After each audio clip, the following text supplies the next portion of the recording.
Jayaryon, Chapter 2, The Message to Return, Part 2. Kinabukasan, off ni Drake sa trabaho. Napagpasya niyang pumunta sa Mansar Beach para magpahinga. Pagdating niya roon, umupo siya sa isang malaking bench malapit sa dalampasigan. Ang tanawin ay payapa, malinis ang puting buhangin, banayad ang hampas ng alon at tanaw sa malayo ang mga yate. Isinuot niya ang kanyang AirPods, binuksan ang playlist niya at nag-relax habang nakatingin sa malawag na dagat. Habang nakikinig siya ng musika, may isang bagay ang pumukaw ng kanyang atensyon. May isang babae ang papalapit sa kanya. Sa unang tingin, isa lamang itong ordinaryong babae. Ngunit nang lumapit ito ng gusto, napansin niyang kakaiba ang suot nito. Parang hindi pang modernong panahon. Ang suot niya ay tila mula sa Renaissance era, isang brown at red na damit na mahaba. Ang tela nito ay mukhang mamahalin at ang disenyo ay hindi karaniwan sa Dubai. Parang galing ito sa ibang panahon.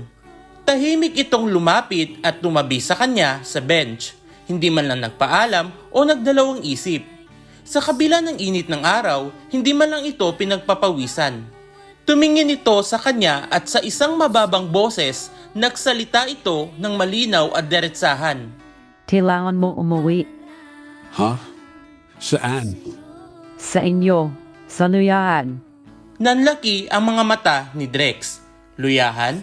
Paano niya nalaman kung saan siya nakatira sa Pilipinas? Napatingin siya ng maigi sa mukha ng babae. Hindi niya ito kilala. Wala siyang maalalang kahit sinong kamag-anak o kakilala na may ganitong itsura.